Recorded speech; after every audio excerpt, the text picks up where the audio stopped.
The only thing we have to fear is fear itself. Franklin Roosevelt said that on the day of his first inauguration. It was a pretty brave statement. He was becoming president in one of the worst years to ever become president. Smack dab in the middle of the Great Depression, he was staring down the barrel of a tanked economy.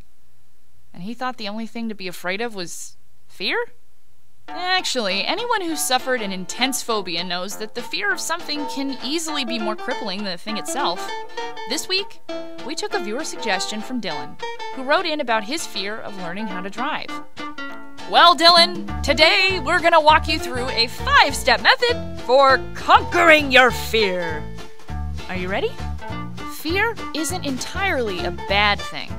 In fact, it's a biological response that keeps us from climbing into lion pits at the zoo and doing other similarly stupid things.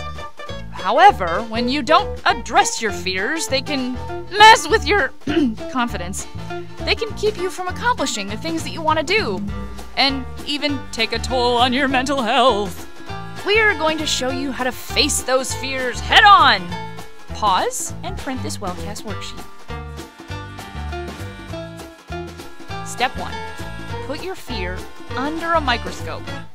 Trying not to think about the thing you're scared of is about as easy as, ow, ignoring a nasty paper cut.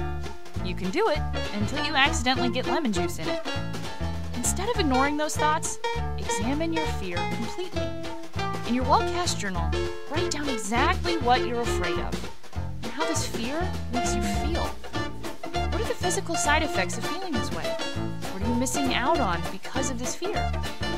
For example, my fear of learning how to drive is making me sick to my stomach every time I get in the car. Ugh, my heart races. I'm too scared to do anything more than back out into the driveway. I'm never gonna get my license. Step 2. Put your fear into context. Next, on your worksheet, answer the question, logically, what is the worst thing that could happen? Okay, well, if your fear is of driving, the worst thing that could happen is, you could wreck your parents' car, take out a mailbox, hit the neighbor's cat, you could run over your dad's foot.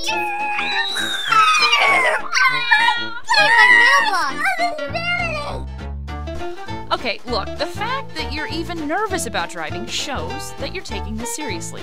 So good for you. You're on the right track. Now let's do something to tackle this fear.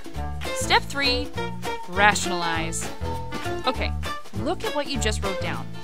What are the odds of that actually happening? Well, not huge.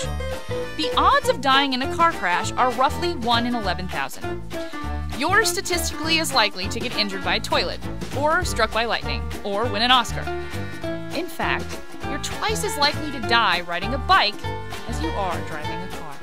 Teenagers have been learning how to drive since the horse and buggy went out of style. Sure, accidents happen, but know that fear often comes from the right side of your brain. The emotional side. Force this fear over to the left side of your brain and take time to think logically about your situation. Step 4. Force yourself to physically relax. Stretch.